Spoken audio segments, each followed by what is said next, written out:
Hello and welcome back to Cricket Country. Here today to preview Game 17 of the IPL between hosts Royal Challengers Bangalore and Kolkata Knight Riders at the M. Chinnaswamy Stadium in a few hours from now. Now, contrasting fortunes for both teams.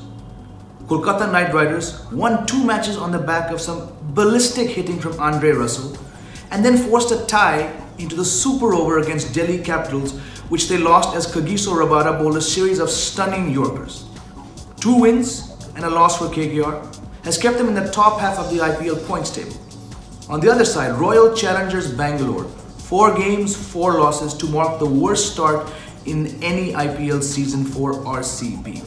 Now these matches have seen them bowled out for 70 against Chennai Super Kings and then lose by 118 runs to Sunrisers Hyderabad. The other loss to Mumbai Indians could have been decided by a no-ball call, something which Virat Kohli frankly fumed about. But in a game of margins such as T20 cricket, and particularly in the IPL, looking back at things like no-balls and drop catches won't really matter much for RCB's fans.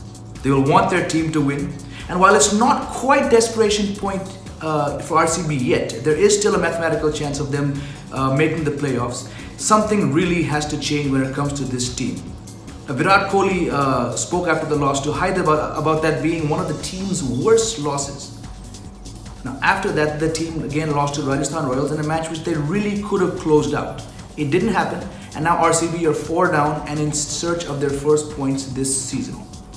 Kohli has also spoken about the need to keep making changes. You could argue that one of the main faults of RCB this time is that they haven't had a settled 11. You've seen Shimron Hetmeyer open the innings, bat in the middle order. You've seen Kohli open the innings and bat at number 3. You've seen De Villiers bat 3-4. You've seen Moeen Ali one match come out to bat at number 3 and then go back to the middle order. You saw Colin de Grandhomme play a match and really try and revive the team only to be dropped the next match. The bowling also, barring Yuzvendra Chahal, who's the most successful wicket taker for RCB this season, as he often is, the bowling really has just not taken wickets in clusters. We've seen changes there as well. Navdeep Saini bowled well, but just has been very predictable. Especially in the game against Rajasthan Royals, we saw Rahul Tripathi and Steve Smith figured out exactly how to play him and just dabbed him for boundaries.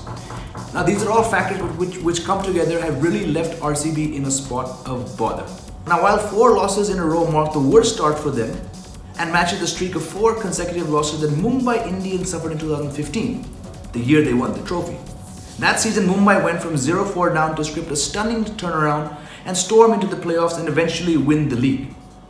On the flip side, should RCB lose their next match against KKR, they will equal the worst record to any IPL season, which belongs to Deccan Chargers, Delhi Daredevils and Mumbai Indians. That is 5 losses in a row. KKR, of course, as I said, boosted by Andre Russell, have really put together a good run of form. You've seen the likes of Nitish Rana score runs. Again, he hasn't had a settled opening spot. He's opened and battled in the middle orders. But he has two half centuries. Robin Uthappa got a match-winning half century as well. But the problem here again is Chris Lynn just has not got the starts that KKR would want of someone as explosive as him. Also, Sunil Narayan, barring that one cameo when he got 24 off 7 or 8 balls, has not had the chance to really go out there and bat. And also, his bowling as well has not been what fans of KKR would expect. Dinesh Karthik remains a shrewd captain and a very good wicketkeeper. And though the team's only played 3 matches, he will want to have more of an impact. And even the likes of Kuldeep Yadav, Prasad Krishna, bowlers who have individually put in decent spells, do not have perhaps the wickets that the team needs to go forward. A long way to go for KKR, as I said, just 3 matches down. And up against RCB, who have not won a match yet, they look the outright favourites. Keep an eye, of course, on Andre Russell, who has 3 fantastic innings in a row and will fancy his chances against the RCB bowling attack, which has been run ragged so far. The match starts in a few hours from now. Come back to Cricket Country for all the updates, analysis and scores.